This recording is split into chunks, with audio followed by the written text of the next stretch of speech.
Olá pessoal, se vocês estão vendo esse vídeo é porque mais uma vez não deu certo, né? Nosso encontro lá pelo Meet. Hoje de fato a internet está bem instável, então vou tentar passar por aqui. Se for necessário, eu compartilho o link do vídeo com vocês, tá bom? A gente estava falando sobre biologia e essa possibilidade do ensino remoto. Então a gente sabe que existem algumas plataformas que podem nos aproximar, dependendo das condições de cada um, e nesse caso o dia de hoje quis que as minhas condições não dessem para utilizar o Meet, por exemplo, mas vai ser um ótimo meio de a gente conseguir manter esse contato, pelo menos mínimo, tá certo? Mas de todo modo a gente sempre vai ter o Google Sala de Aula, ou Google Classroom, que a gente já está alimentando já há algumas semanas e vocês têm visto o trabalho de todos os professores, inclusive o meu por lá. A gente tem também uma ferramenta que auxilia demais, que é o YouTube, que na verdade não é nenhuma novidade, mas que nesse momento está se tornando cada vez mais importante. Então a gente tem lá uma imensidão de conteúdo de boa qualidade que a gente está fazendo o melhor de curadoria para trazer para vocês só mesmo aquilo que realmente interessa, tá bom? E além do mais, a gente pode estar utilizando também o Google Drive e outras coisas como vocês já têm visto pelas atividades, tá bom? Mas de todo modo, é basicamente isso. A nossa proposta com esses encontros pelo Meet é basicamente preparar vocês, aproximá-los um pouco mais do Enem. E aí, de que modo a biologia pode fazer com que vocês cheguem mais próximo de um bom resultado no Enem? Com ecologia a gente consegue ver um pouco sobre a atualidade também. A ecologia ela meio que se divide na abordagem Enem, se divide em dois grandes eixos. Um é uma ecologia mais clássica, em que você precisa compreender alguns conceitos, não porque a prova te pergunte qual é o significado daquela palavra, mas sim porque ela vai te colocar alguma situação e é interessante que você lembre quais são os conceitos daquelas palavras que são jogadas lá, tá certo? E a gente tem uma parte da ecologia que é mais voltada para uma aplicação no meio ambiente. Então, a gente tem alguns problemas ambientais que são requeridos de vocês uma interpretação inteligente, de certa forma, que vocês tenham um jogo de cintura com a questão, mas que vocês saibam principalmente pensar, com base nas informações que são fornecidas. Dos últimos tempos para cá, a genética tem ganhado um espaço muito considerável no Enem. Essa barrinha laranja quer dizer os últimos anos e a barrinha verde é o geral. Então, vocês veem que ultimamente ela tem ganhado um espaço mais é, de destaque. E aí, dentro da genética, a gente tem principalmente esses três tópicos. Terapia gênica, a gente tem as bases físicas da hereditariedade, que é o que a gente já começou a estudar esse ano, e também é interessante saber um pouco sobre mutação e recombinação. A gente não conseguiu engatar, certo, um ritmo de estudo com a genética, então eu me sinto meio que em dívida com essas bases físicas da hereditariedade.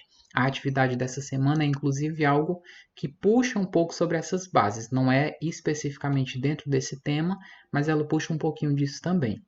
A gente tem fisiologia animal como um tema bem recorrente também, evolução, que está intimamente relacionado com genética, principalmente quando a gente trata da teoria evolutiva mais recente, que é a teoria sintética da evolução, tá bom? E por fim, citologia. Citologia, como eu comentei com vocês no nosso primeiro dia de aula, não necessariamente conhecer os detalhes, mas é interessante saber pelo menos o geral para poder entender algumas questões que são colocadas em relação à citologia, tá bom? Nessa semana a gente está com o tema gênero e diversidade. A gente extraiu esse tema de dentro do grande eixo que está sendo trabalhado pelos outros professores e inclusive por mim, educação em direitos humanos. Então, onde é que a biologia entra na educação em direitos humanos? Dentro desse grande eixo, a gente conseguiu extrair o tema gênero e diversidade, e nessa semana especificamente, a gente trata principalmente de gênero. E aí, para tratar de gênero falando com a linguagem da biologia, eu trouxe a herança sexual. A gente entender basicamente como é que a hereditariedade está relacionada com o gênero do indivíduo, tá bom? Então, vou explicar um pouquinho para vocês nesse vídeo. Eu espero que vocês passem na plataforma para responder as questões que estão lá, tá certo? Vamos lá. Antes de chegar especificamente na genética da definição do sexo, do gênero, é interessante que vocês conheçam o conceito de cariótipo humano.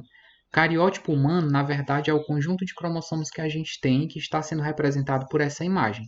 Como vocês podem ver, a gente tem 23 pares de cromossomos, só que no 23º par ele está representado de uma forma diferente.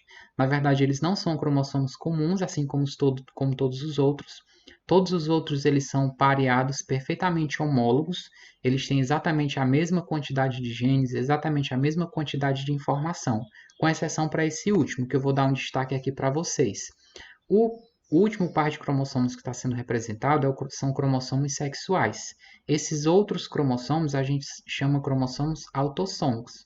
Eles trazem características de cor de pele, de cabelo, de como é que vai ser sua unha, de cor de olho, de altura e todas essas outras coisas. Agora, nesse último par de cromossomos, a gente tem uma peculiaridade. Aqui, a gente tem os cromossomos que vão condicionar o sexo do indivíduo. Quando eu tenho, por exemplo, XY, eu estou lidando com um ser do sexo do gênero masculino, tá bom? Vou explicar um pouquinho melhor nesse slide aqui. Aqui a gente tem duas situações. A gente tem os cromossomos XX pareados, eles são perfeitamente homólogos, eles não têm nada que seja destoante. Quando chega no cromossomo XY, a gente tem uma parte que ela é homóloga e uma parte que ela não é homóloga, tá bom? Então a gente vai ter essas peculiaridades. Quando a gente encontra o cromossomo X pareado ao cromossomo também X no mesmo indivíduo, a gente está lidando com um indivíduo do sexo feminino. Se a gente encontra no indivíduo o cromossomo X pareado ao cromossomo Y, ou seja, com essa partezinha que não bate perfeitamente com o seu par, a gente está lidando com um indivíduo do sexo masculino. Como vocês já sabem como é que são feitas as representações nos nossos heredogramas. Eu tenho aqui um círculo com XX, porque representa sexo feminino, e um quadrado com XY, porque representa o sexo masculino. Como é que a gente vai extrair qual que é a probabilidade de uma criança ser do sexo masculino ou do sexo feminino? 1/2. De onde é que a gente tirou isso? Da combinação entre esses cromossomos. A gente tem, quando a gente for fazer o cruzamento aqui, a gente pode ter um indivíduo que é XX, o primeiro alelo da mulher com o primeiro alelo do homem. Pode vir XX, o segundo alelo da mulher com o primeiro alelo do homem. Pode vir XY, o primeiro alelo da mulher com o segundo alelo do homem. Ou XY, o primeiro alelo da mulher, aliás, o segundo alelo da mulher com o segundo alelo do homem, tá bom? Então a gente vai ter essas 4 possibilidades, só que sendo só 2 diferenças, né? Ou vem do sexo feminino ou vem do sexo masculino. E a proporção de vir masculino ou feminino é sempre 1/2, tá bom? Com base nisso, nessas informações, a gente tem algumas afirmativas aqui para julgar em verdadeiro ou falso. Segundo a primeira afirmativa, quem determina o sexo da criança é o pai. Você deve estar pensando, olhando aqui para o desenho, e faz sentido. A mãe, ela tem XX. O pai também tem o cromossomo X. Se ele manda o cromossomo X, a mãe não tem escolha, ela só vai poder mandar o cromossomo X. Se o pai manda o cromossomo X, a filha é do sexo feminino. Se ele manda o alelo Y, o filho consequentemente vai ser do sexo masculino. O filho de pai doente também será doente. Essa informação ela é mais extraída do fato de que o pai é quem determinou o sexo da criança. Então, se o pai for doente, tiver alguma doença, ele vai repassar consequentemente para o filho. Isso depende. Se essa característica estiver justamente nessa parte não homóloga do Y, vou mostrar aqui para vocês, se ela estiver justamente nessa parte não homóloga do Y, de fato, se ele tem uma característica nessa localização, consequentemente, vai ser a característica que o filho dele vai herdar. Agora, se for uma doença condicionada por um gene que está localizado lá no par de cromossomos 2, não tem nada a ver. O pai pode ser doente, o filho saudável. O pai pode ser saudável, o filho doente. Vai depender daquelas outras coisas que a gente já estudou em sala. Tá bom? Na terceira afirmativa, uma característica restrita ao Y é repassada de pai para filha. Se ela é restrita ao Y, ela vai estar localizada nesse alelo aqui. E ele jamais vai passar esse alelo aqui para uma filha. Para ele ter uma filha, ele passou esse cromossomo X e não o Y, tá bom? Então essa daqui seria uma afirmativa falsa.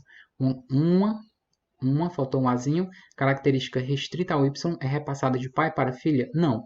Agora, se ela essa característica está localizada no cromossomo Y e ele tem um filho do sexo masculino, com certeza ele carrega essa característica, tá certo? Eu vou ficar para tirar dúvidas de vocês pelo WhatsApp, pela plataforma, nos comentários, seja lá onde for. Vou pedir demais que vocês não deixem de responder as 3 questõezinhas que eu coloquei na lista, que está sendo disponibilizada no link lá na plataforma. E é isso, gente. Próxima semana eu vou trazer um outro tema para a gente conversar por vídeo ou Meet. E isso não anula a atividade que está sendo na plataforma. Eu queria só que vocês entendessem que essa semana eu uni as duas coisas. Meet e plataforma estão conversando sobre o mesmo tema. A gente está tratando de Enem e tratando o eixo que foi colocado para a gente estudar essa semana. Próxima semana pode ser que eu traga, sei lá, ecologia para conversar com vocês no Meet e lá na plataforma eu deixo uma atividade relacionada com gênero e diversidade. Entendido? Qualquer objeção, qualquer dúvida, qualquer questionamento em relação a isso pode me chamar ao longo da semana. Antes de a gente concluir, eu queria só que a gente passasse por uma fala relacionada ao estudo orientado. Como vocês viram, semana passada eu coloquei lá na plataforma uma indicação, na verdade, de aplicativo, o Trello, e ele trazia uma aplicabilidade para o método Kanban. É um método que você divide suas tarefas em colunas e você vai passeando por essas colunas, levando as coisas que você já fez, as coisas que você está fazendo e as coisas que você tem para fazer. Então você vai transferindo uma atividade de uma coluna para outra. O Trello, como eu apresentei para vocês, ele também pode ser usado de uma forma diferente. Eu trouxe aqui um planner do Descomplica. O Descomplica, gente, tem um material gratuito no site, você não precisa fazer o cadastro, pagar para poder ter acesso a algumas coisas. Claro, obviamente, são coisas mais simples, esse é só um planner, um modelo que eles têm lá. Yasmin já conhece demais e consegue se orientar por um. Então eu indico a vocês que tentem, experimentem durante uma semana organizar um planner pessoal. Pode ser numa plataforma, pode ser escrito à mão, pode ser, sei lá, anotado em post-it no espelho do quarto. Enfim, você decide de que forma vai organizar esse planner. E aí, interessante seria que vocês compartilhassem comigo. Esse é só um modelo. Eu vou mostrar para vocês agora como a gente poderia fazer isso usando o Trello, já que foi um aplicativo que eu passei para vocês semana passada, tá bom? Gente, então esse é o Trello e nele eu criei um quadro e aí nesse quadro eu coloquei a data da semana que eu estou organizando aqui no meu planner e aí eu coloquei dentro de cada dia da semana as atividades que eu tenho para fazer. Eu deixei todas as atividades porque eu queria mostrar para vocês, mas o ideal é que eu vá ou movendo, ou copiando, ou arquivando à medida que eu vá executando determinada tarefa. Por exemplo, na segunda-feira não deu tempo eu fazer o roteiro para impressão das 3 séries, então eu vou arrastar isso para ser a minha primeira atividade de terça-feira. Mas suponhamos que eu tinha conseguido fazer, então simplesmente arquivaria essa ação, assim como eu ia fazendo com as demais atividades que eu tinha para fazer na segunda-feira, certo? Eu só estou arquivando porque são coisas que eu pretendo repetir ao longo de outras semanas, então de repente eu consigo até recapitular uma dessas ações. Mas aqui eu consigo replanejar, por exemplo, aconteceu algum imprevisto na minha quarta, eu não consegui fazer metade das coisas. Eu vou empurrar para minha quinta-feira. Se tiver alguma coisa que eu consiga empurrar para sexta-feira, eu empurro. E aí eu vou organizando, tá bom? Essa é uma forma, acredito eu, que simples. Obviamente, ela demanda um tempinho até você organizar, mas se você fizer esse planejamento, por exemplo, hoje é segunda-feira, à noite eu vou planejar a minha terça. Então você já vai adicionando aqui as suas ações para terça-feira. Terça-feira à noite você planeja a quarta-feira. Ou então, no fim de semana, você faz um planejamento geral para a semana toda. Então é mais uma alternativa para vocês. Eu vou deixar Essa alternativa indicada, inclusive, lá no nosso tópico de estudo orientado, e caso vocês executem e tenham alguma organização mínima assim da semana, por favor, façam foto ou façam um print e coloquem para mim lá na plataforma. Ah, Robson, você está acessando no computador, mas eu estou usando mais o celular. Não tem problema. O Trello, o meu está sincronizado do computador com o do celular e esses quadros aparecem da mesma forma no meu aplicativo lá no celular. Se eu fizer alguma alteração aqui, ela vai aparecer lá. Se eu adicionar alguma ação lá, ela aparece aqui. Então fica a dica para vocês. Pode usar no computador, mas pode usar pelo celular também, tá bom? Então, gente, é isso. Eu espero que vocês tenham compreendido a ideia. Foi uma pena não ter conseguido pelo Meet, pelo menos deu para ver um pouco vocês. Mais uma vez, estou deixando esse vídeo gravado, né? Caso a gente tenha algum problema na nossa segunda tentativa pelo Meet, é que vocês vão estar assistindo ele. Se vão, fiquem com Deus, bom final de semana e até a próxima.